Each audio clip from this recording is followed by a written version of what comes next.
Ok, hola, hola, ahora sí me escucha, ¿sí? Estamos en la semana número 7, ¿cierto? Estamos a puerta de los exámenes, así que vamos a preparar. Buenas noches a todos, buenas noches. Pensé que estaba con el micrófono prendido, pero estaba apagado y estaba hablando solito. Bueno, buenas noches a todos, ¿sí? Gracias. Les comentaba que vamos a trabajar esta sesión de acuerdo a lo que teníamos ya planificado.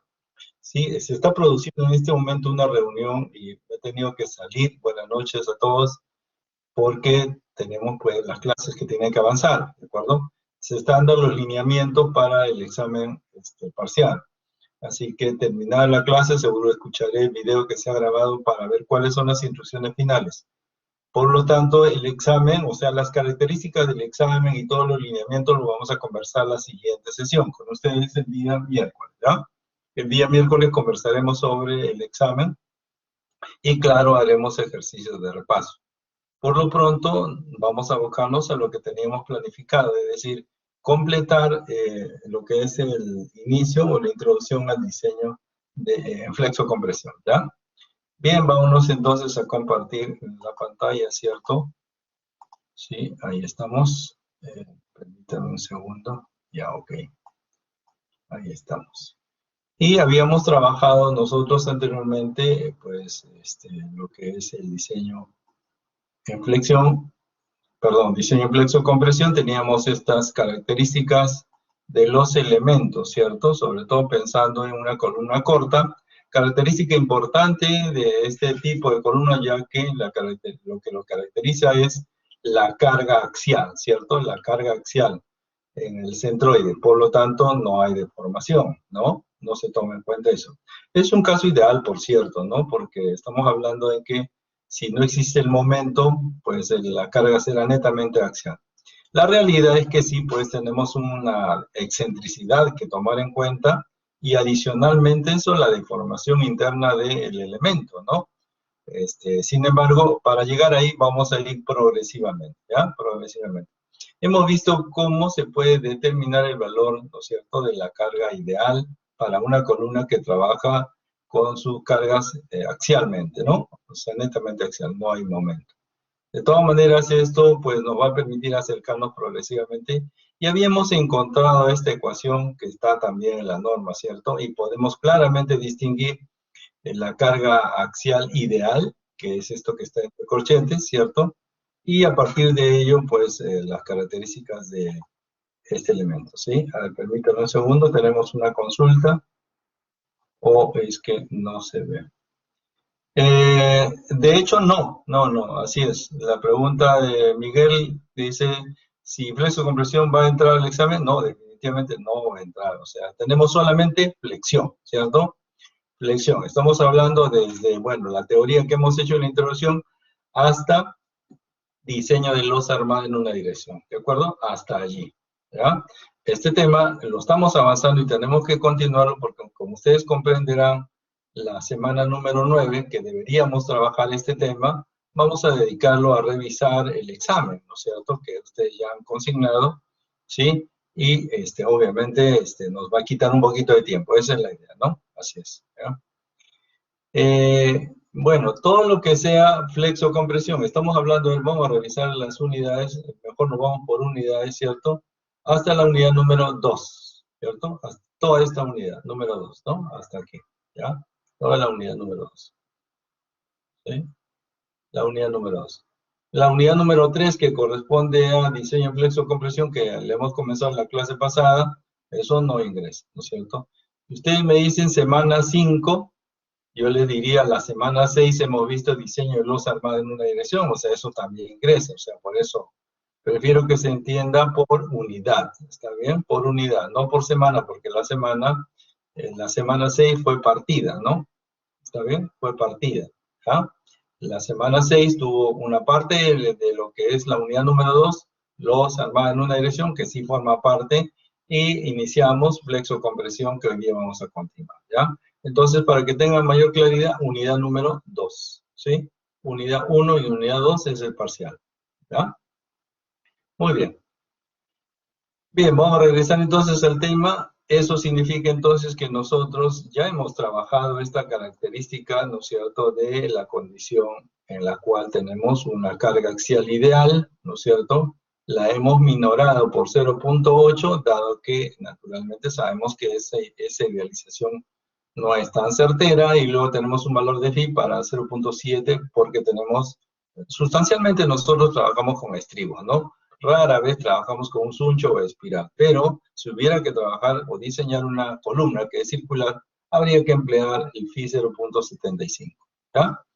Muy bien, habíamos limitado también la cuantía mínima del 1% al 6%, reconociendo que entre el rango del 4% al 6% tenemos que detallar los empalmes, sobre todo los nudos en la cual hay alta concentración de acero, y eso significa una situación problemática para el procedimiento constructivo, ¿sí? Entonces, lo veremos progresivamente en la medida que iremos trabajando. También habíamos visto la atracción directa, que es asumido por el acero, ya que el concreto tiene una mínima o despreciable, ¿no es cierto?, digamos, posibilidad respecto a la atracción. De tal manera que trabajamos estos dos ejercicios, ¿cierto?, estos dos, y quedó pendiente un ejercicio aquí. No sé si esto lo completaron. ¿Alguien hizo este ejercicio?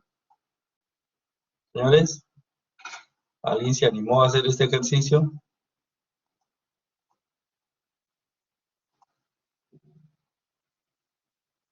Creo que no, ¿no? Así que vamos a, pues simplemente vamos a intentarlo, ¿no es cierto? Vamos a intentarlo, para que podamos, tener la experiencia de ver cómo vamos avanzando en nuestra capacidad, ¿no?, de reconocimiento, ¿sí? Vamos entonces a intentarlo, ¿de acuerdo? ¿Sí? ¿Cuántos minutos les doy a ustedes para poder, trabajar este ejercicio? A ver, ¿qué piensan ustedes?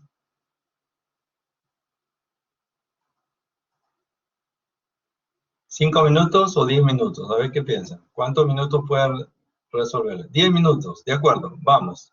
10 minutos entonces, ¿está bien? 10 minutos para que lo puedan resolver, ¿ya? Vamos a dejarlo aquí entonces. Ahí estamos, ¿listo? Bien, vamos a presentarlo. Ahí está. Hagámosle el intento, ¿sí? Bien, entonces, a ver, ¿qué es lo que me están pidiendo? Bueno, lo que me están pidiendo, lo que aquí no aparece es el área del acero, ¿de el área del acero. Creo que lo leímos en la clase pasada, pero en todo caso lo repetimos, ¿no? Nosotros tenemos, ¿no es cierto?, dentro de los datos, algunas características mecánicas, ¿cierto? El F'C, el Fi, tenemos estribo de 3/8, es una sección cuadrada de 30 por 30 de lado, ¿cierto?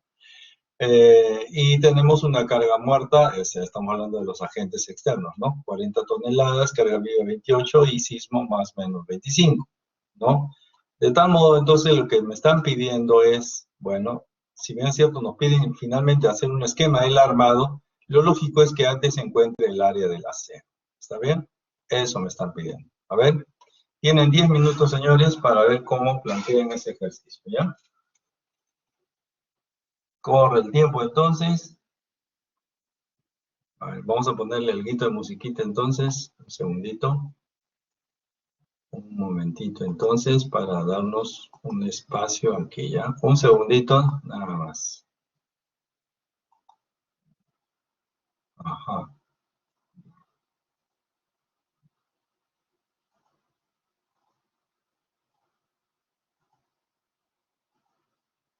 Ya, ahora sí.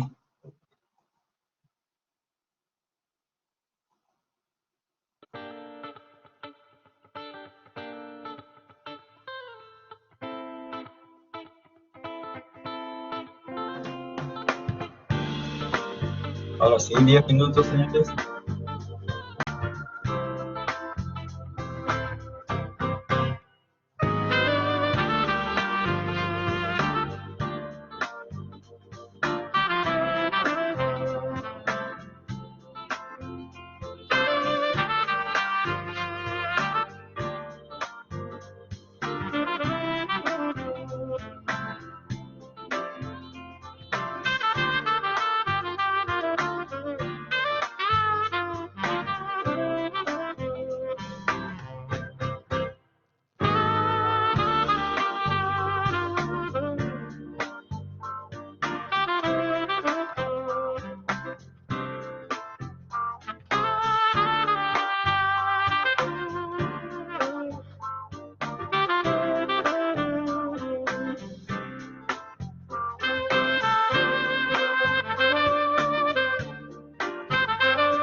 Muy bien, señores. ¿Ya está la respuesta? A ver, ¿alguna respuesta?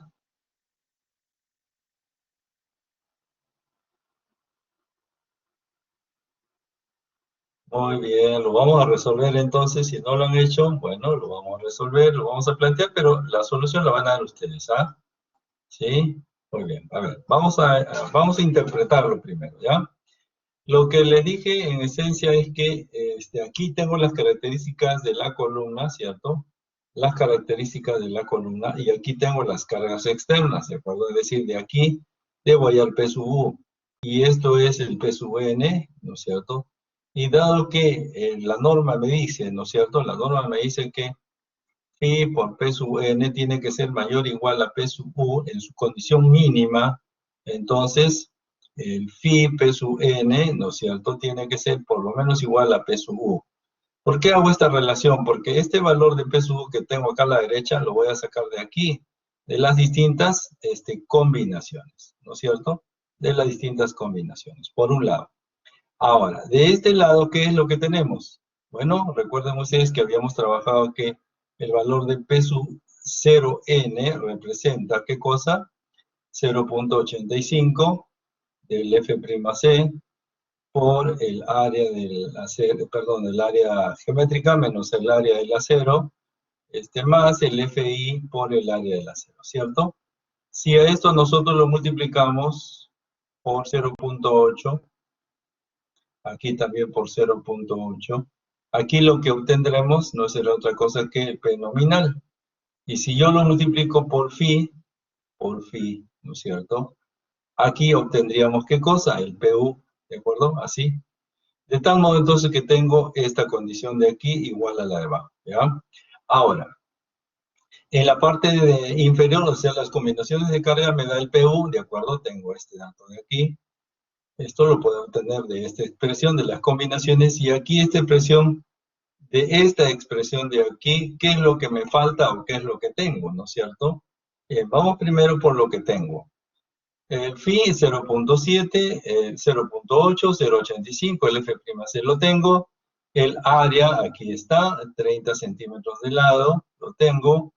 Lo que no tengo es el ADS, el FI lo tengo y no tengo el ADS. Quiere decir entonces que yo puedo encontrar igualando el PDU, este PDU que es este de aquí, que no es otra cosa que el máximo valor de estas combinaciones, comparado con esta expresión ya tendría entonces el valor de P sub, perdón, del A sub S. ¿Listo? Eso vamos a hacer de inmediato. Entonces, vamos a cambiar un poquito el color para darle más énfasis. ¿De acuerdo? Entonces, vamos con la combinación número 1. Quisiera que ahí me ayuden ustedes, por favor. Aquí tendríamos 1.4 de la carga muerta, que sería 40, más 1.7 de la carga viva, 28. Ahí tengo un primer valor. La combinación número 2, 1.25 de 40 más 28, más la carga de sismo, 25. Muy bien. La combinación número 3 con el negativo, 40 más 28 menos 25. Listo. La combinación número 4, 0.9 de 40, ¿cierto? Más 25. Y la combinación número 5, que sería 0.9 por 40 menos 25. ¿Está bien? Así, ¿ya? A ver, vamos a resolver esto entonces, porque de esto debo tomar naturalmente el mayor, ¿cierto? Bien, yo voy comenzando por este lado de aquí abajo, a ver si ya creo que tengo algunos valores. Permítame un segundito nada más, ¿cierto? Aquí creo que esto era 61, 11, 60, a ver, de arriba 3, un ratito, estamos, ya tenemos resultados. 103, 110, ¿no? 103,6. 103.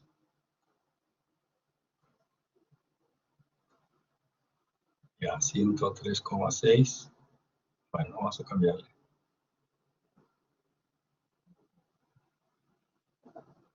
103,6 y 110. Bueno, todo esto es toneladas por metro, ¿está bien?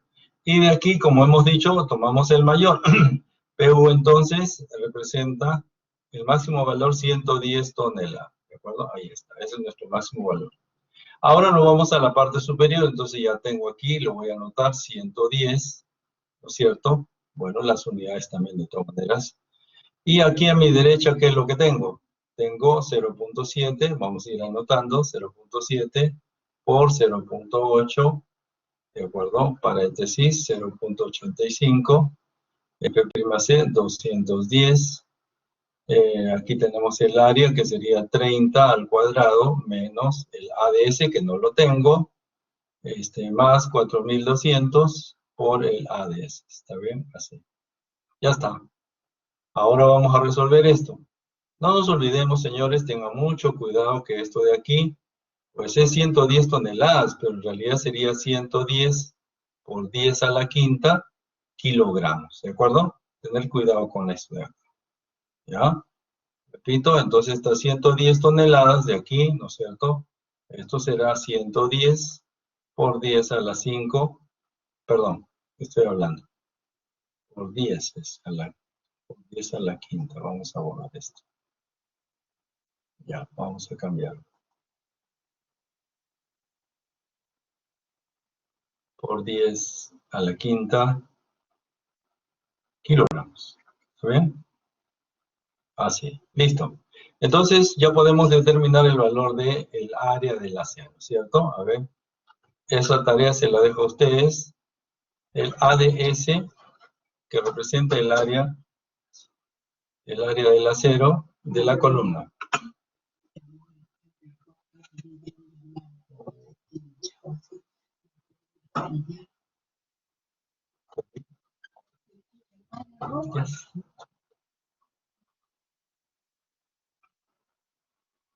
Muy bien, ¿cuánto sale el valor del acero, el área del acero? A ver.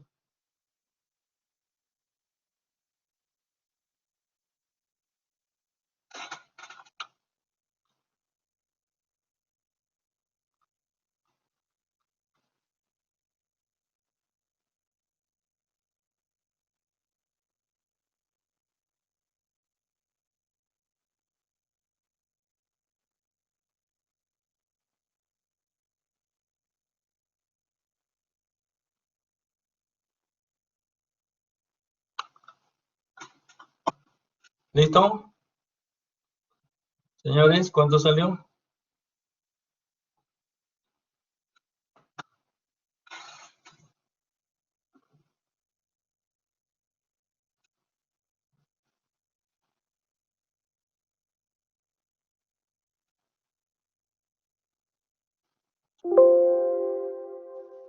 Todavía, a ver.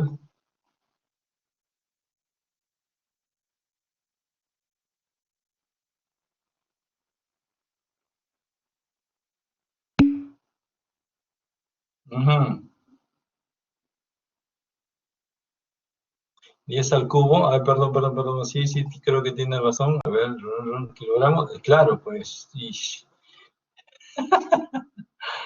ay, señor, sí, de acuerdo, lo siento mucho, estoy embalado, estoy queriendo colocar toda la enésima, bueno, aquí, cierto, vamos a corregir, aquí sería 10 al cubo nada más, pues, ¿no? Nadie me dice nada, todos calladitos, ¿no? Está bien, 10 al cubo, no quiere ni corregirse, ¿ve? Ya, sí, 10 al cubo. 10 al cubo, ahora sí, ¿ya? Lo siento mucho, dije, ¿qué cosa? ¿Qué está pasando? 10 al cubo, toneladas, kilogramos, 10 al cubo. Pensé que era toneladas por metro. Bueno, 10 al cubo. 110.000 entonces, ¿cierto? Entre 0.7, entre 0.8, y ya ahí tenemos la cifra, ¿no? A ver, la cifra nos debe salir 8.89, ¿no? A ver, es importante que ustedes den la cifra. Sí, ok, 8.89, 8.90, de acuerdo, 8.90. Vamos a ponerle entonces, gracias, muy bien. 8.90. 90 centímetros cuadrados, ¿de acuerdo? Así. Ahora vamos a chequear entonces esta sección, antes de graficarla, ¿no es cierto? Porque nos piden graficar el esquema. Vamos a chequearlo por el acero mínimo, ¿no es cierto? Y el acero mínimo, nosotros sabemos que es el 1%, es decir, 0,01 por el área, o sea, 30 al cuadrado. ¿Está bien? Y eso es entonces 9 centímetros, ¿cierto? 9 centímetros cuadrados. Quiere decir entonces que el área del acero que debo colocar finalmente, el área de acero que debo colocar es 9 centímetros cuadrados o más. Ahora entonces nos vamos a definir qué acero vamos a colocar. Bueno, podemos colocar 5 octavos. Vamos a ver, si queremos 5 octavos, tendríamos que dividir esto entre 2, ¿no es cierto? O sea, 2 centímetros. Entonces estamos hablando de 9 entre 2 me da 4.5 varillas, ¿sí? Vamos a pensar aquí, 4,5 varillas, ¿de acuerdo? Y si pongo de 3 cuartos, a ver, si pongo 3 cuartos sería 9 entre 2.84, y eso me da 3.16. 3.16 varillas. Ahora, ¿cuál es la recomendación? Que pongamos siempre múltiplos de 4, ¿está bien? Múltiplos de 4. Si yo quisiera de 5 octavos, tendría que irme a 8, ¿no es cierto? Y si quisiera de 3 cuartos, me iría a 4 varillas. Por lo tanto, entonces, lo más acertado es colocar 4 varillas de 3 cuartos, ¿está bien? Y con eso habría resuelto mi problema. Tengo una sección de 30 por 30, ¿estamos? 30 por 30, y tendríamos las 4 varillas de 3 cuartos. Así.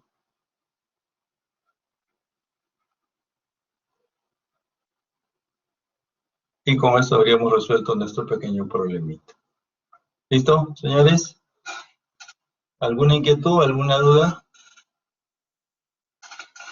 Muy bien, entonces, vamos a continuar nuestra temática referido a lo que es el diseño, ¿no es cierto?, de una columna. Aquí estamos haciendo nuestros primeros cálculos, pero estamos considerando que esta sección es perfectamente, ¿no es cierto?, una columna corta, es decir, la carga está aplicada en el eje centroidal, es decir, aquí el momento es nulo. Pero sabemos que eso no es real, ¿está bien? Eso no es real. Entonces nos vamos a acercar un poquito más a la realidad, ¿de acuerdo? Con esto, repito, hemos completado nuestros ejercicios y nos acercamos un poquito más a la realidad. Esto es para comenzar, ¿listo?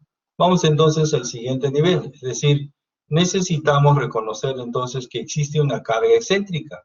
Y como vamos a ir progresivamente aceptando esto, esa excentricidad la vamos a ver en una sola dirección, ¿de acuerdo? En una sola dirección. ¿Qué significa esto? Habíamos indicado anteriormente que la excentricidad podía darse en 2 direcciones. Eso es una condición biaxial, cosa que es un poquito más compleja de entender, así que vamos a trabajarla solo en una dirección, ¿de acuerdo? Para entender, entonces, utilizaremos lo que llamamos el principio del diagrama de interacción, en una dirección, ¿no? De hecho, el diagrama de interacción es una cosa más compleja, la vamos a ver visualmente, no pretendemos entenderla al 100%, pero vamos a ver qué significa este lazo, ¿no? Que es el diagrama de interacción.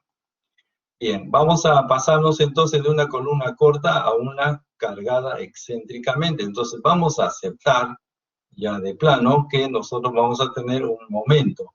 Por muy pequeño o grande que sea el momento, va a generar entonces un efecto en la cual, como hemos dicho, el diagrama de interacción lo va a tener que absorber, ¿de acuerdo? Y vamos a ver entonces en ese sentido cuáles son los criterios para ello.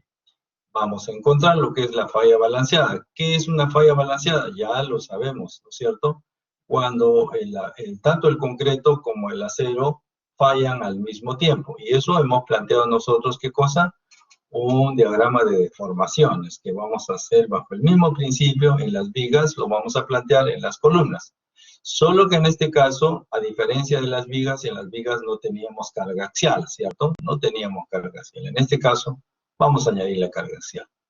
Sobre esa base, entonces, estableceremos cómo se calcula, cómo se grafica un diagrama de interacción en una sección, no unidireccional. Por cierto, este tema es todavía bastante amplio, nos va a llevar más tiempo. Es más, vamos a más adelante, ¿no? Ya después del examen parcial, vamos a ver cómo se diseñan las columnas con ábacos y vamos a verificar las condiciones biaxiales. Eso tiene entonces por lo menos para hasta la semana 9, 10, ¿ya? Más o menos. Entonces, vamos a intentar llegar hasta aquí, hasta el tercer punto, en alguna forma, ¿está bien? Primero entendamos cómo se procede cuando tenemos una carga excéntrica, entender qué cosa es una falla balanceada y tratar de entender cómo es un diagrama de interacción. Y yo ya les he provisto de 2 puntos del diagrama de interacción. Sin que se den cuenta, ya usted es capaz de entender 2 puntos que hemos calculado ya. Pero los vamos a recordar, no hay problema, ¿ya? Bien, entonces lo primero que debemos reconocer es que vamos a entonces agregarle, aquí tenemos la carga axial en la dirección precisamente centroidal genera una columna corta, ¿cierto? Sin embargo, al agregar un momento último, por muy pequeño que sea, entonces vamos a generar que este MU se transforme en un PU a una distancia de excentricidad. ¿Por qué? Porque la excentricidad no es otra cosa que MU, ¿cierto? Sobre PU. ¿Está bien? Así. De tal manera entonces que ahora estos dos efectos, ¿no es cierto?, tanto el PU existente más el PU externo, nos van a dar como resultado una carga final PU que tiene una excentricidad final, ¿de acuerdo? Una excentricidad final. De tal modo entonces que con esta columna equivalente cargada excéntricamente vamos a trabajar. Visto en planta esta sección, tenemos aquí la excentricidad y la carga ubicada fuera de el centroide que originalmente hemos analizado. Y esta es la dirección que vamos a analizar, solo esta dirección, ¿de acuerdo? Solo esta dirección. Se supone que el momento tiene este criterio, ¿no? Esta dirección. Pero existe también estos momentos. Este de aquí por el momento no lo vamos a manejar, ¿ya? Solo en una dirección. Esto es una dirección, ¿de acuerdo? Si trabajáramos en las 2 direcciones sería biaxial, cosa que es un poquito más complejo, lo veremos un poquito más adelante, ¿ya? Listo, entonces veamos. Si yo tengo, fíjense, esta excentricidad, ¿no es cierto? Si tengo esa excentricidad con esta carga externa, vamos a analizar qué sucede, ¿no es cierto?, en esta zona. Ahora, usted recuerde que nosotros tenemos una sección, ¿de acuerdo? Tenemos una sección y que tiene un acero en esta zona de tracción, vamos a entenderlo así, esta zona tiene un acero de tracción, se refiere a esta línea, ¿no es cierto? Y esta zona de aquí, más o menos por acá, ¿cierto? Esta zona está en compresión, ¿está bien? Esta zona está en compresión. Y también tiene un acero prima, ¿de acuerdo? Tiene, así como una viga, tiene un acero prima. Por lo tanto, aquí tengo una, digamos, una deformación del acero. Y este es el épsilon prima S, ¿no? Esto ya lo hemos visto, ¿no es cierto? Este es mi diagrama de deformación unitaria. ¿Qué sucede? El épsilon sub C es igual a 0.003, el épsilon sub S, lo tenemos ahí, es un máximo cuando es balanceado, llega a un épsilon sub I, ¿no es cierto? Y este de aquí es el épsilon prima S. ¿Estamos? ¿Estamos? De tal manera entonces que esta distancia de aquí ya la habíamos reconocido en la viga, ¿cierto? Este es C sub B, ¿no? Balanceado. Cuando tenemos en este lado el épsilon sub I, ¿cierto? Pero en el caso de esta columna, ¿no es cierto? Lo que estamos haciendo es, voy a dibujar nuevamente el corte, tenemos una carga y tenemos un momento, ¿cierto? Y este momento es un MDI y tengo aquí un PDI, ¿de acuerdo? Entonces, en función de este momento, qué tan grande sea este momento, ¿de acuerdo? Qué tan grande sea este momento, pues este épsilon sub S puede crecer tanto hasta llegar a ser el épsilon de I. Sin embargo, en el caso del concreto, esta deformación unitaria no puede pasar este valor, ¿de acuerdo? No debe pasar ese valor. Y en función de eso se calculará el épsilon prima S, que es la zona donde tengo acero en la parte de compresión, ¿sí? Aquí usamos nuevamente el criterio que nos da Whitney, porque en esencia, si usted se da cuenta, el diagrama de deformaciones unitarias se condice con la deformada, ¿no es cierto?, del esfuerzo, donde esta altura representaba, ¿no es cierto?, esta altura total es el F'C y esta altura de aquí es el 0.85 del F'C, ¿no es cierto? Así, ¿ya? Esta es la parábola trunca. De tal modo que Whitney nos enseñó a que esta distancia equivalente, que es igual a beta 1 por C, representaba la zona de compresión, ¿cierto? Esto yo creo que lo entienden muy bien. Y encontramos los esfuerzos equivalentes. Y con los esfuerzos equivalentes vamos a encontrar fuerzas, ¿está bien? Fuerzas equivalentes. Por ejemplo, este elemento se está estirando, ¿no es cierto? Aquí lo tiene usted, es el mismo, en esta línea se está estirando, por lo tanto tiene una fuerza de tracción. Esta barra de aquí, esta barra, ¿no es cierto? Este acero que se encuentra ahí, el epsilon prima S, se está comprimiendo, por lo tanto tengo una carga en compresión, ¿de acuerdo? Y por el otro lado yo tengo aquí a la mitad de este eje, ¿cierto? Aquí, de esta zona comprimida, ¿no es cierto? Esta zona comprimida, tengo una carga de compresión. Esta es la carga de compresión del acero.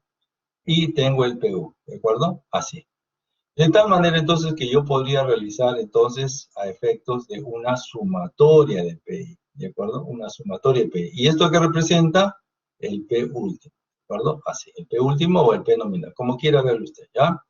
Es decir, entonces nosotros vamos a analizar esta característica a partir de la deformada, ¿no es cierto? La deformación unitaria, vamos a relacionar con los esfuerzos y a través del esfuerzo voy a determinar las fuerzas de cada uno de ellos. ¿Listo?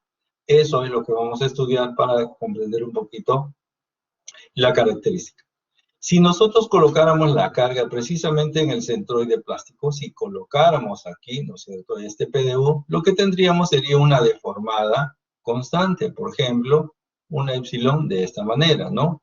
Y podríamos tener una fuerza que corresponda, ¿no es cierto?, referido al P sub 0, por eso sin momento, y tendríamos pues una zona de esfuerzos que tiene una zona equivalente a 0.85 de F', ¿de acuerdo?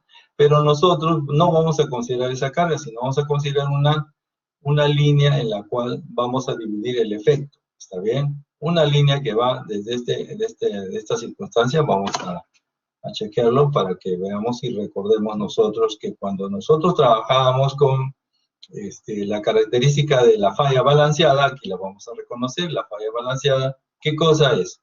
Cuando el valor del epsilon sub i, ¿no es cierto?, y se alinean con el epsilon sub c. Es decir, esta línea intermedia, ¿de acuerdo? Esta línea intermedia, que espero que no se me vaya otra vez, ya está, hasta acá, representa la línea de falla balanceada, ¿de acuerdo? ¿Por qué? Porque nosotros ya habíamos reconocido que en el caso, ¿no es cierto?, en el caso de la falla balanceada teníamos un C sub B, ¿de acuerdo? Su C sub B aquí porque aquí hay una intersección, ¿está bien? Esta zona de acá adelante, esta de aquí, está comprimida, ¿no es cierto? Esta es una zona comprimida. Y esta zona de acá de la izquierda está traccionada, ¿sí? Esta zona de aquí, perdón, aquí, esta zona de aquí está traccionada, ¿sí? Hay tracción aquí. Ah, sí, ¿de acuerdo? Hay tracción. Ahora, ¿de dónde a dónde va esa línea? No nos olvidemos que esta línea es el eje del acero, ¿está bien? ¿Qué significa el eje del acero? Que este no es el borde izquierdo, ¿no? Sino el concreto está por aquí, y aquí lo que tenemos es el acero, ¿no es cierto? El último acero. Entonces, esta zona de aquí sí representa la esquina del concreto. Por eso es que tenemos aquí D, ¿no es cierto? Quiere decir que aquí hay una distancia, como ya sabemos, de primo, ¿no es cierto? Alto, conocido por nosotros, ¿ya? Así, de tal manera entonces que vamos a ir interpretando cómo es que, pues primero tenemos una referencia de la línea balanceada que también se da en la columna, ¿de acuerdo? Y los elementos trabajan a una falla en tensión, ¿no es cierto?, porque se reduce el C sub B, y falla en compresión cuando aumenta el C sub B, ¿ya? Eso lo vamos a ver un poquito más adelante. Lo importante aquí es reconocer esta línea de falla. ¿Cuándo se suscita esa línea de falla balanceada? Cuando el epsilon sub C, vamos a poner aquí, alcanza su máximo valor. Esto lo hemos visto en el curso, perdón, en el tema de deformada, ¿no es cierto? Y el epsilon sub I será igual a 0.0021, ¿de acuerdo? Sí, bajo ese criterio. Muy bien, ya tenemos la referencia entonces de la línea de falla, y vamos a ver en este caso cómo progresivamente podemos reconocer en este diagrama, ¿no es cierto? Podemos reconocer cómo es que se va incrementando la carga. Es decir, Yo tengo una circunstancia cualquiera, ¿está bien? Tengo una circunstancia cualquiera, dos cargas, momento de I y P de I. ¿Y por qué lo pongo en coordenadas, así, M de I en X y P de I en Y? Porque lo vamos a usar en el diagrama de interacción, ¿ya? Recuerden, M de I y P de I son valores distintos, o sea, valores, digamos, que puede estar sujeto en la columna en cualquier circunstancia. Por ejemplo, al principio, ¿no es cierto?, cuando no está todo ensamblado, voy a tener más carga axial por la carga que es el peso propio y la carga en servicio, ¿cierto? Y luego entonces el momento va a ser pequeño, pero cuando tenemos una carga en servicio, la carga axial por gravitacional, ¿no es cierto? Y luego uso los elementos, es decir, uso los ambientes, puedo tener un desbalance de carga viva, entonces comienzan a generarse momentos cada vez más altos. Y si le añadimos el efecto de sismo, entonces lógicamente los momentos comienzan a crecer rápidamente. Entonces, observamos unos cambios, ¿no? Cuando tengo bastante carga, por ejemplo, aquí tengo, para este caso A, tengo un M1 y un P1, ¿de acuerdo? Okay. Si ustedes se dan cuenta, de acuerdo a este diagrama, influye más la carga axial, es decir, ¿por qué? Porque esta pendiente de aquí nos determina el momento, ¿no? El momento aquí. Ustedes lo han visto ya en mecánica de materiales. Esta inclinación de aquí está dada por el momento. Entonces, el momento es muy pequeño todavía. En este segundo estado, ¿no es cierto?, incrementamos el M1 a un M2, ¿de acuerdo? Y la carga axial todavía no relaza, ¿no? O sea, entonces tenemos que M2 es mayor que M1. Al suceder esto, podemos estar en este límite, en el cual el concreto alcanza su deformación máxima, pero todavía los elementos siguen estando a compresión, es decir, el momento ha aumentado, pero no tanto como para poner el acero que está en la parte exterior, esta de aquí, este de aquí, este es el acero de aquí, ¿cierto? No, todavía no está en tracción. Entonces necesitaríamos un siguiente estado, ¿de acuerdo?, en el cual tendríamos un M de 3, un P de 3, ¿cierto?, en el cual M de 3 ya es mayor que M de 2, por lo tanto, tenemos comparativamente la carga axial con respecto al momento, me va a generar una deformación en tracción. Es decir, aquí tengo un epsilon sub S, ¿está bien? Tengo un epsilon sub S. Eso significa entonces, para nuestro caso, es que ya aquí estamos entonces en una zona de tracción. Esta zona está en tracción, ¿de acuerdo? Aquí no había tracción, todo era compresión. Y entonces eso tiene que llegar a un límite, ¿no es cierto? A un límite que es 0.021, ¿de acuerdo? Aquí le falta un 1. Y el área del, digamos, el epsilon sub c sigue siendo el máximo valor. Ese estado es el estado, vamos a ponerle aquí, estado balanceado, ¿de acuerdo? ¿Por qué balanceado? Porque tanto el concreto como el acero, ¿no es cierto?, han llegado a su máximo valor. ¿Está bien?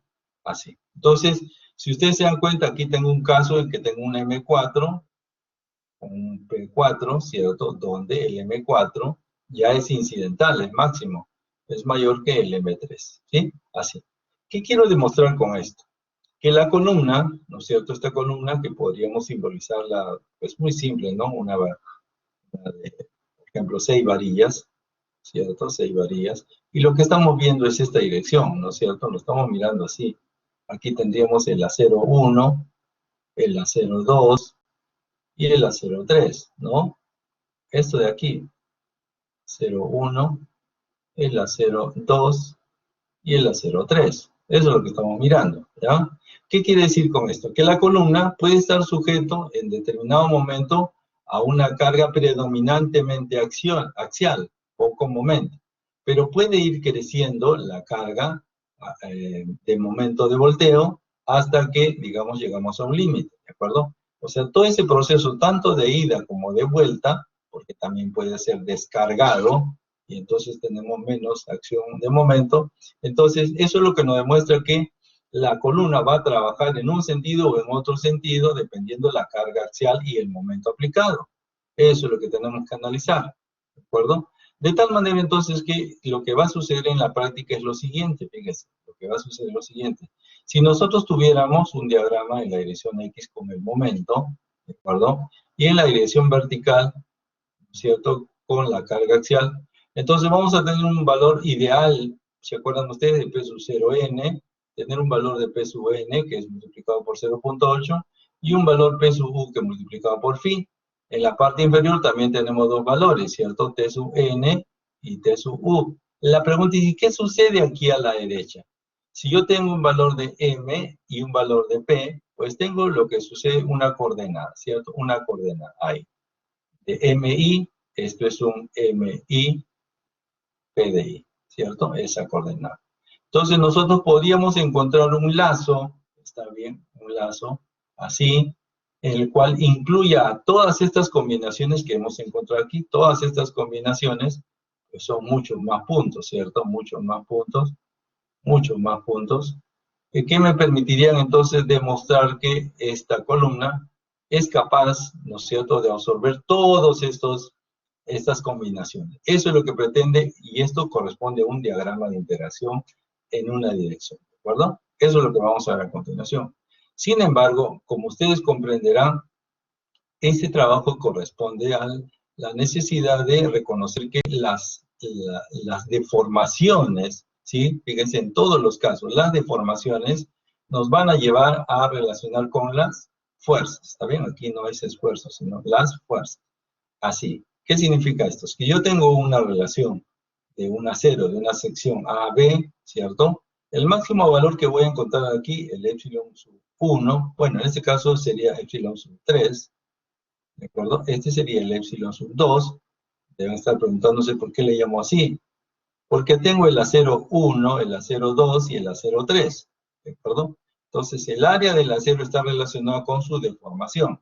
Y en este punto de aquí, el epsilon sub c es el máximo, o sea, 0.003, ¿de acuerdo? Entonces, puedo plantear esta relación triangular y determinar las características de cada uno de ellos. Recuerden ustedes que ustedes han encontrado en la práctica número 1, recuerden ustedes, han encontrado C sub B o la distancia de interacción, ya saben cómo plantear eso, ¿no es cierto? Entonces, de tal manera que usted lo que encuentra es la línea de base, que es, digamos, la línea balanceada. Y sobre esa base podemos encontrar entonces los demás elementos, ¿de acuerdo? Es decir, las demás deformaciones. ¿Y cómo vamos a hallar eso? Bueno, pues vía la relación proporcional triangular. La pregunta viene acá. ¿Cómo traslado la deformación de cada barra? Es decir, ¿cómo traslado la deformación de cada barra? La transformo en fuerza, ¿cierto? Así. Es decir, ¿cómo este epsilon, voy a marcarlo, cómo este epsilon sub 3 se transforma en Fs3, cómo el epsilon sub 2, ¿no es cierto?, se transforma en Fs2, cómo el epsilon sub 1 se transforma en Fs1, ¿está bien? Aquí tengo una fuerza adicional, pero lo voy a analizar de otra manera. ¿Alguien se acuerda de eso? Eso es mecánica de materiales, ¿ah? ¿Cómo transformar, repito, si yo tengo un epsilon sub i? Uy, se me pasó la mano. Le vamos a borrar el cachito. O se fue con todo, no importa. Entonces, ¿cómo transformar, no es cierto, para el caso de nosotros, el epsilon en general sub i, cómo transformarlo en fi? ¿De acuerdo? Eso es nuestra pregunta. A ver, ¿alguien se acuerda de eso? Esto es mecánica de materiales. Le voy a dar una pista.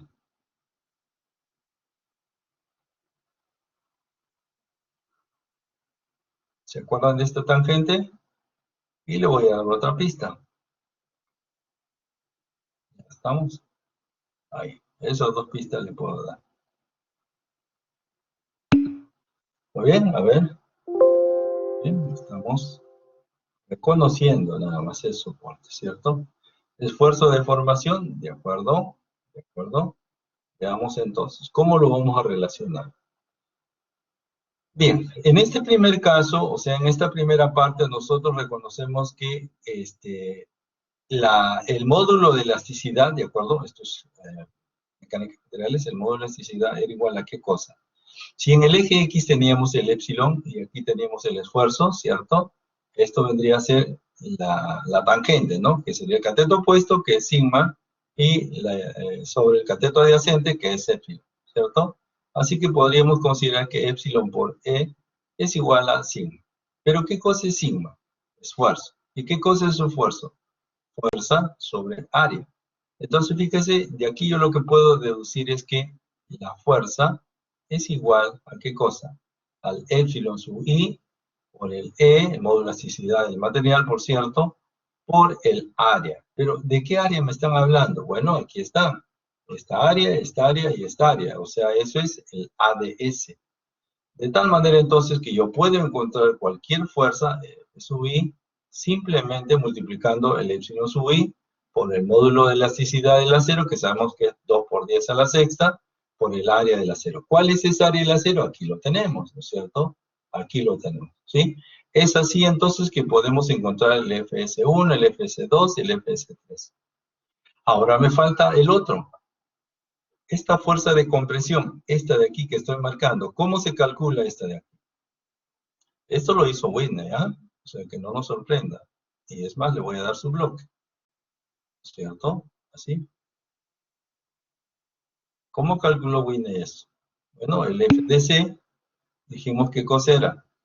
El área de la base por la profundidad, o sea, que sería A por B, ¿no es cierto? Este es el ancho A, profundidad B, por la altura, por 0.85 del F'C. Sin embargo, el valor de A es igual a ¿qué? Por ahí está, o no lo tenemos. Aquí, bueno, C sub B.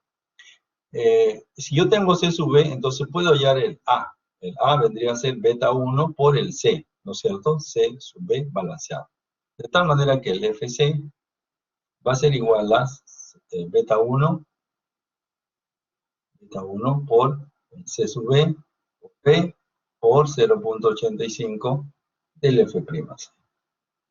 Así.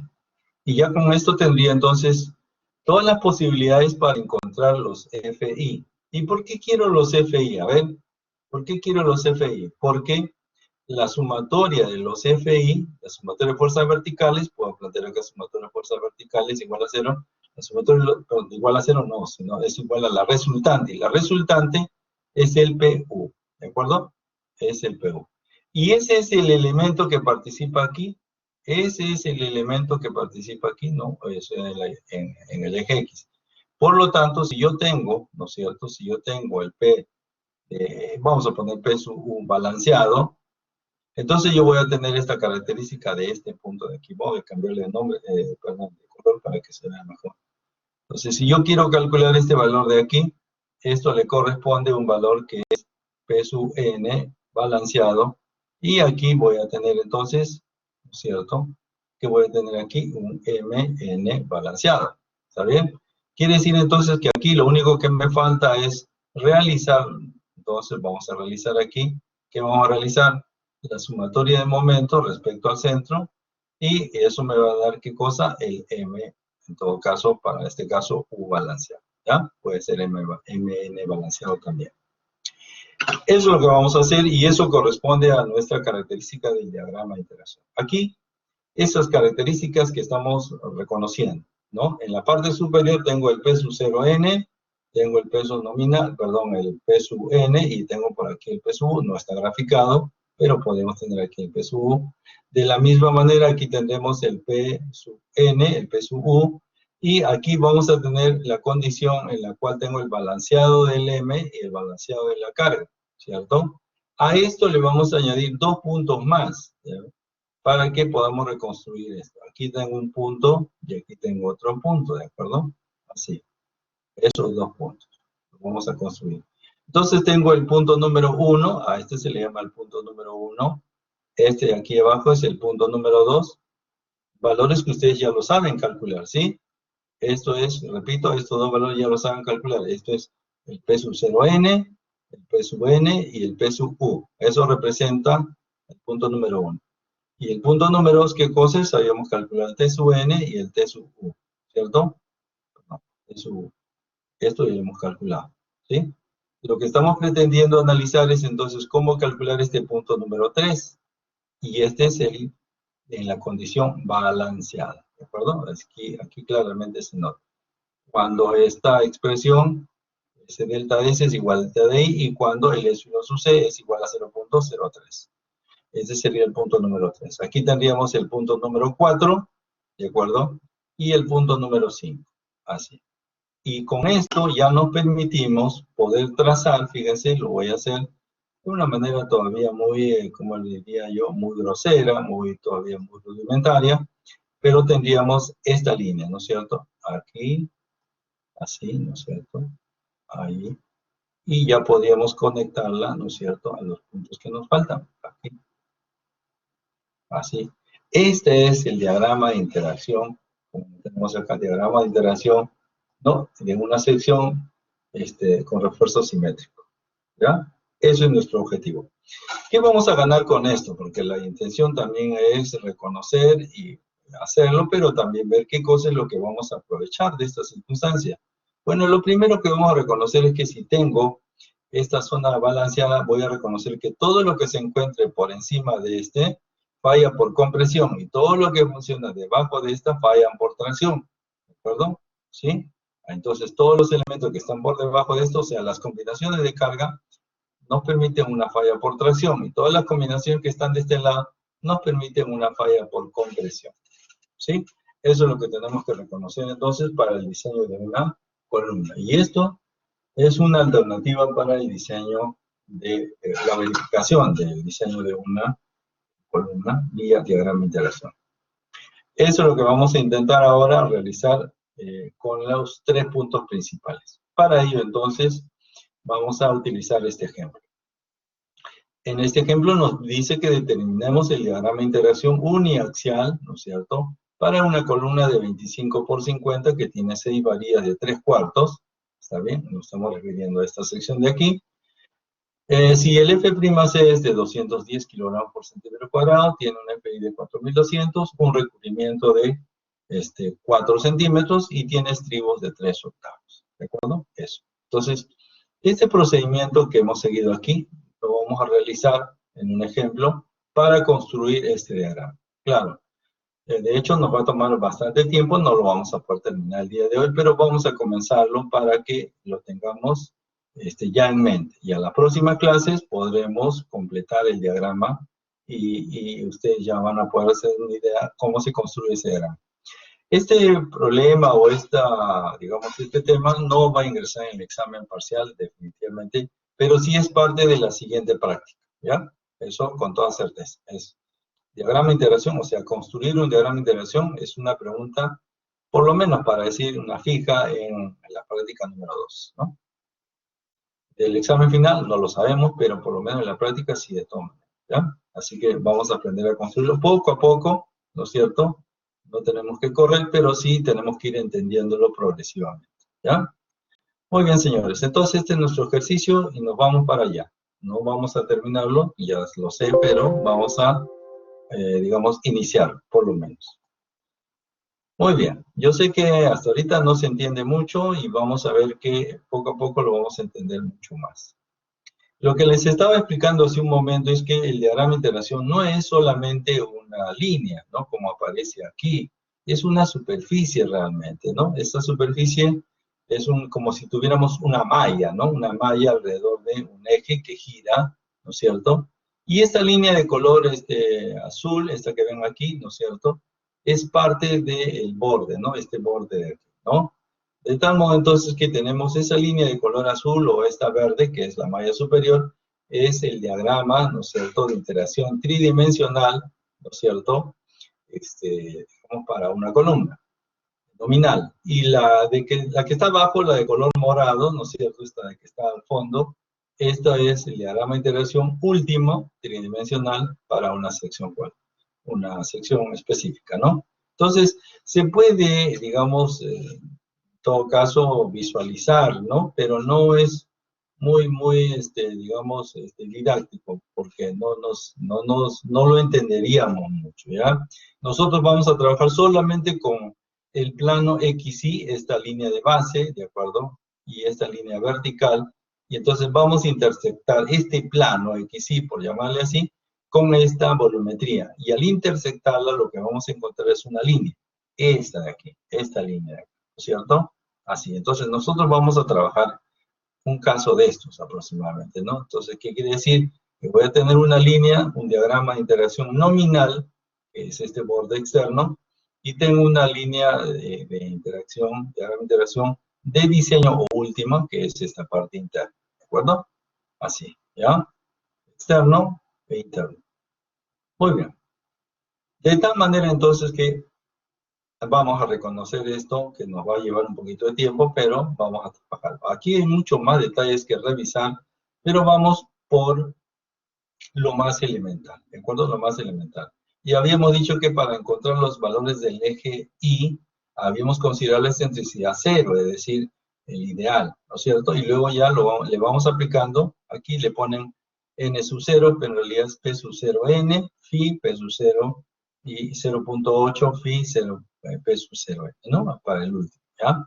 Y acá en la parte inferior nos falta el de tracción. Así que esto vamos a trabajar. Aquí tenemos el ejercicio entonces. Ahí está. Tenemos entonces que encontrar por lo menos los 3 primeros puntos, ¿ya? Con eso ya nos damos por satisfechos en esta sesión. Bien, vamos con la primera parte.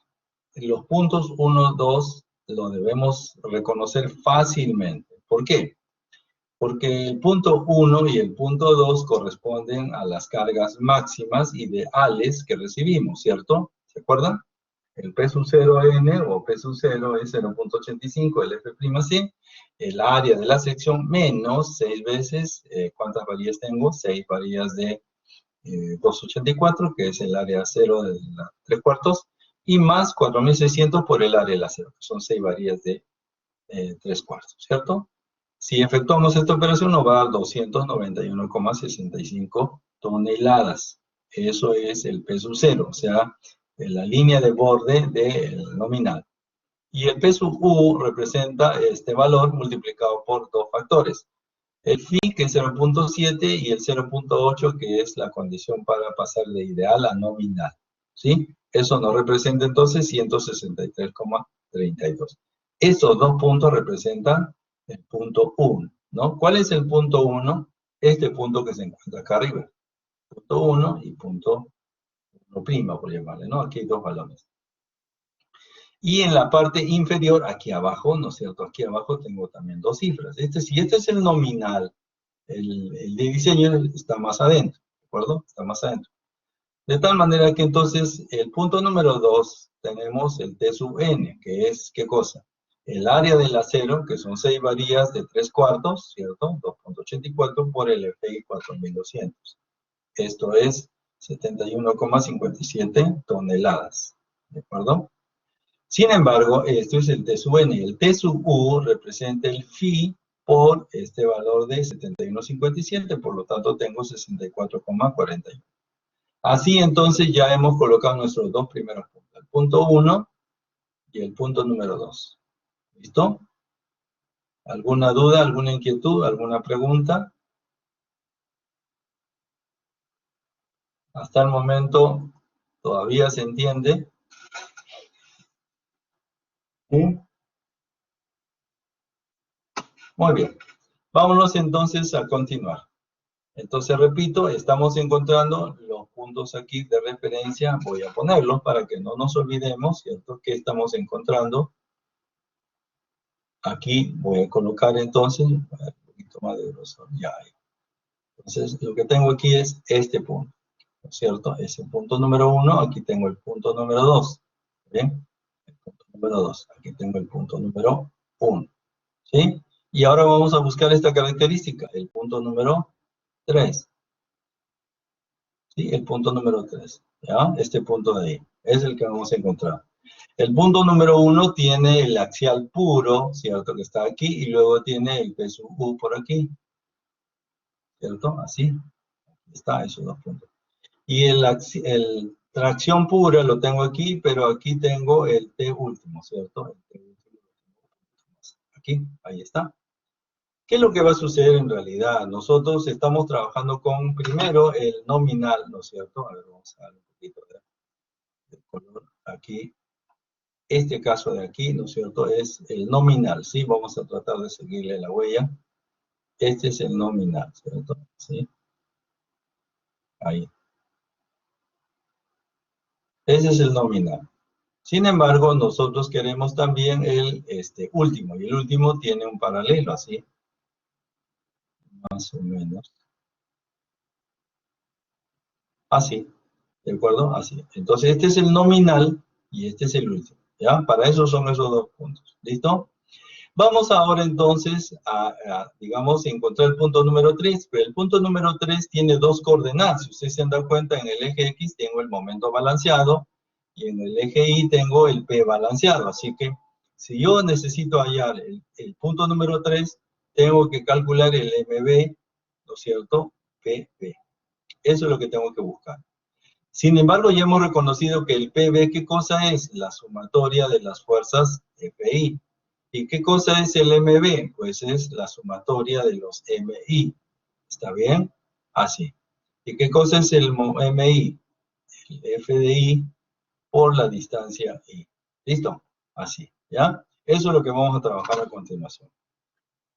Bien, entonces si ya tengo los dos primeros puntos, repito, tengo los dos primeros puntos, vamos a analizar ahora cómo determinar ese P balanceado. No nos olvidemos que el P balanceado parte del criterio de que la zona de compresión está a un punto 003 y el epsilon sub S, que es igual a epsilon sub I, es igual a 0.0021, ¿no? No nos olvidemos de eso, que ya lo hemos visto en el curso de, perdón, en las sesiones anteriores. Bien, aquí entonces, fíjense, lo que tenemos es lo siguiente. Primero tengamos la revisión de esta condición, mire, ¿ven? Primero, que nosotros tenemos la zona de compresión, es decir, un momento aplicado en esta dirección. Tengo aquí el concreto a 0.03. Y el eje, ojo con esto, el eje donde se encuentra el epsilon sub 1, es decir, el punto 0021, no es la cara final, es el eje donde se encuentra la última línea de barras de acero. O sea, hemos puesto aquí 3 líneas de barras, ¿cierto? En los extremos y en la parte central. Toda la base tiene 50, pero la distancia de este extremo a este de aquí, donde se encuentra esta línea de barras, no es 50, sino tengo que quitarle el D'. ¿Está bien? Repito, esto es 44.1. ¿Por qué? Porque es 50 menos D'. ¿Estamos? Repito. Esto entonces es el extremo de la cara de concreto. ¿Por qué? Porque tenemos el epsilon sub C. Y este extremo de la izquierda no es la cara de concreto, sino es la última línea de las barras. A eso entonces tenemos que quitarle esta distancia de prima. ¿Y cómo calculamos el D'? Bueno, vamos a ponerle un poquito más abajo. Aquí está. El D' es 4 centímetros. ¿Por qué 4 centímetros? Porque el recubrimiento es 4 centímetros, más el diámetro del estribo, que es 3 octavos, 0,95, y más el radio del centro de gravedad de este acero. Este acero es de 3/4, por lo tanto su diámetro es 1,90. Entre 2, pues me da el radio. Si sumamos todo eso, me da 5.9. Por lo tanto, para llegar a este 44.1, yo debo restar 50 centímetros menos D', y de ahí tengo de la cara en compresión hasta el eje de la última barra, 44,10. ¿Listo? ¿Hasta aquí alguna inquietud? Ya hemos encontrado entonces estos dos valores, punto 0021, punto 003. Recuerden que esto es el estado balanceado, ¿cierto? Esto ya lo hemos hecho en flexión, así que yo creo que tenemos bastante certeza de lo que estamos haciendo. ¿Qué vamos a encontrar ahora? El C sub B. Ya hemos aprendido y ha venido en la práctica también cómo calcular eso por relaciones proporcionales sobre la base total, que es 44,1 centímetros. ¿Listo? Bueno, lo que hacemos es una relación proporcional y encontramos el C sub B, ¿cierto? El C sub B en este caso es 25.94, aquí está. La pregunta es, ¿y para qué quiero C sub B? Bueno, para varias cosas, ¿no? Porque lo primero que yo necesito es determinar los épsilon. ¿Qué cosas son los épsilon? Los épsilon son las deformadas del acero. Recuerden que tenemos aquí 3 ejes de acero. La primera, que está a la izquierda, alcanza siempre el epsilon 1, 0.0021. La línea central, esta de aquí, no sabemos si le ponemos epsilon sub 2. Y esta de aquí, pues no sabemos tampoco cuánto alcanza y le hemos puesto epsilon sub 3. Entonces, por relaciones proporcionales, aquí lo tenemos, el epsilon 2 y el epsilon 3, ya tenemos calculados para relacionar con la fuerza, porque en esencia lo que necesitamos es hallar la sumatoria de los FI. Bien, entonces aquí están las relaciones triangulares para verificar cuál es el valor del epsilon.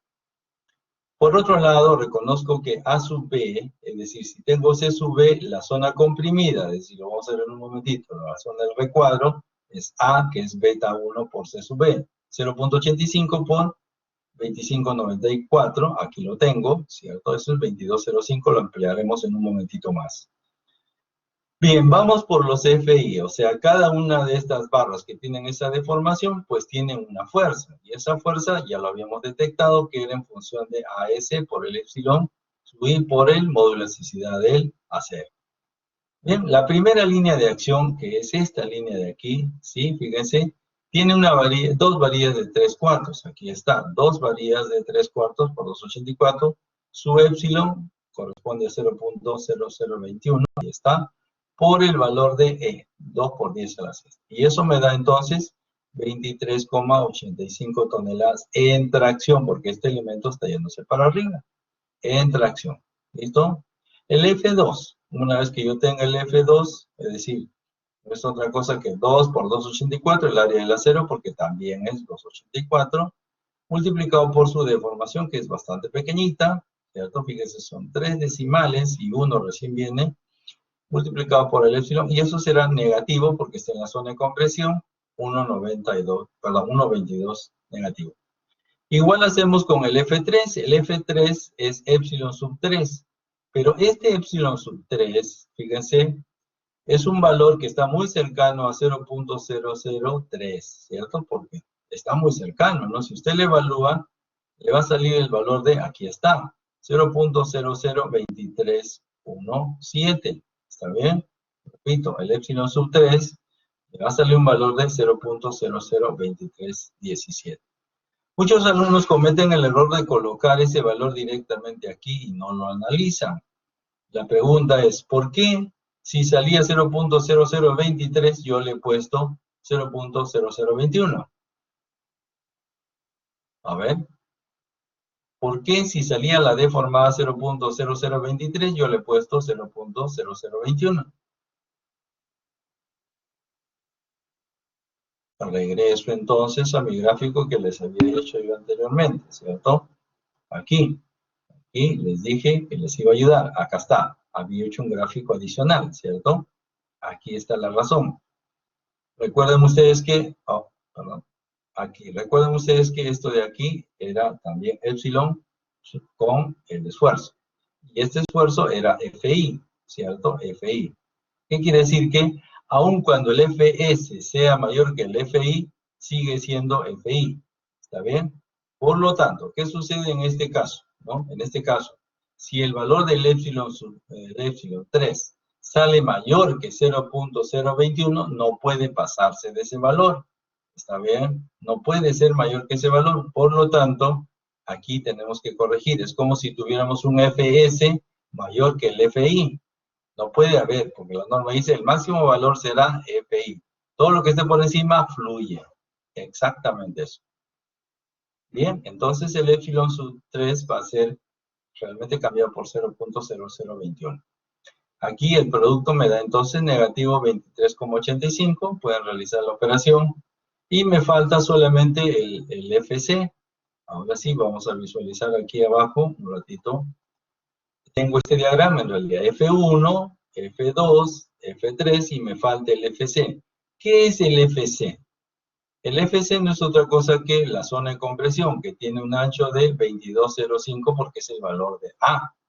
Y el valor de A, aquí lo hemos calculado, 0.85 por 2594, 2205. Acá está, 22,05. Eso sería, ¿no es cierto?, el ancho. La profundidad, 25 centímetros, ¿no? Recuerde usted que esto es un blog, ¿no? El ancho, la profundidad, 25 centímetros. Y esta altura es 178,5. ¿De dónde sale este valor? Bueno, recuerden ustedes que esto era 0.85 del F'C. Aquí lo tenemos, 178,5. Si usted multiplica esto, me va a salir negativo 98,40 porque todos estos negativos están en compresión. ¿Listo? Si realizamos la suma algebraica de esto de aquí, me va a salir negativo 99,62. ¿Sí? Repito, si realizamos la sumatoria de fuerzas, me sale negativo 99,62. Pero como el diagrama, ¿no es cierto? El diagrama de interacción tiene la parte positiva, ¿no es cierto? En compresión, hacia arriba, compresión, entonces le damos el valor positivo. Aquí tiene entonces usted 99,62, ¿está bien? La sumatoria de la fuerza sí, que significa la carga balanceada. ¿Listo? ¿Preguntas, señores? Hasta aquí preguntas. Estamos calculando el P balanceado, es decir, este valor estamos calculando, ¿sí? Este de aquí. Ya lo acabamos de detectar, que no es otra cosa que la sumatoria de las fuerzas para esas deformadas, condición balanceada. Muy bien, si has entendido eso, entonces podemos calcular el MB. ¿Y qué cosa es el MB balanceado, no es cierto? La sumatoria de todos los momentos que provocan las fuerzas alrededor del eje centroidal. Y el eje centroidal está precisamente en el centro, ¿no? Por el que tenemos una distribución de aceros perfectamente simétrica. Entonces tendríamos F1, que es F1 2385, aquí está, por la distancia al centro, ¿no? Que es 19,1. Y la pregunta sería, ¿y de dónde sale ese valor 19,1? Bueno, es muy simple, ¿no? A los 50 centímetros, aquí un poquito más arriba, a los 50 centímetros le retiro, ¿no es cierto? 5 punto, ¿cuánto es esto de aquí? 5.1 o 5.9. 5.9 a la derecha, 5.9 a la izquierda, entonces, y lo divido entre 2, y eso me da 19.1. ¿Listo? Entonces tendríamos 2385, aquí está por la distancia 0.191, porque vamos a trabajar en toneladas por metro. El momento de la carga 2, pues pasa esa carga 2 pasa por el eje centroidal, por lo tanto el momento que provoca es nulo. ¿Sí? El momento número 3, pues esa es una carga que está a una distancia también de 19.1, entonces tendremos la misma operación y tendremos el mismo valor, 4,56 toneladas por metro. Ahora usted dirá, oiga, pero ¿por qué le salen todos positivos? Si ustedes se dan cuenta, el momento, el giro que se hace es un giro antihorario. La carga 1 gira, la carga 2 es nula, la carga 3 también en el mismo sentido y todos son positivos, ¿de acuerdo? Antihorario. Bien, y finalmente el MDC. El MDC, o sea, de la compresión, representa primero el momento, perdón, la fuerza, 98.40, y la distancia de este bloque central, ¿no es cierto? No se olviden que el ancho de la base es 22.05, ¿no es cierto? Y la distancia total es 25. Entonces, si yo le quito a 22.05, le quito la mitad, ya estaría con esta distancia. Y si a 25 le quito esa distancia que acabo de encontrar, la diferencia será la distancia del centro de gravedad de este bloque con respecto al centroide. Y eso es 13,98 centímetros, que en metro es 0.1398. Bien, ya tengo el MDC, multiplicamos por la fuerza y tengo el momento de MDC. Si planteo la sumatoria, ¿no es cierto? La sumatoria de todos estos efectos, esa sumatoria me da precisamente el momento balanceado. ¿Listo? Con este momento balanceado, entonces, yo ya puedo graficar esta coordenada, ¿no es cierto? Este punto número 3. ¿Por qué? Porque tendría, fíjense, para darnos una idea qué es lo que está sucediendo, en X tendría 22.87, aquí 22.87, en Y tendría 99, aquí está, 99,62, trazo las líneas paralelas a los ejes y aquí voy a encontrar precisamente el punto número 3, que es la condición balanceada. ¿Listo? Muy bien.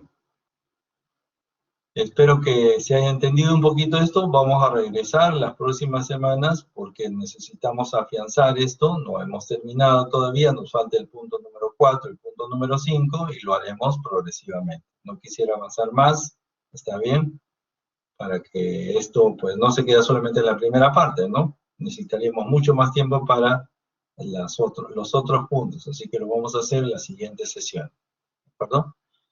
Muy bien, entonces voy a reiterarme a la reunión que se tiene de equipos para esperar las instrucciones que lo conversaremos el día, con ustedes el día miércoles. ¿Está bien? ¿Listo, señores? Bien, eso sería todo entonces. Si tienen alguna pregunta, estamos para resolverlas. Ok, Miguel, no hay problema. ¿Sí? Y como esto está siendo grabado, lo pueden revisar con toda certeza para que puedan trabajar. ¿Ya? Muy bien, la próxima clase entonces vamos a hablar sobre el examen, de acuerdo a las instrucciones que nos han dado el día de hoy, que no las conozco, y sobre esa base también revisaremos algunos ejercicios a modo de repaso. ¿Ya? Perfecto, señores, les agradezco su participación. Vamos a terminar ahí rápidamente para retomar la reunión. ¿Listo? Gracias, señores. Buenas noches, cuídense. Estamos en contacto para la siguiente clase.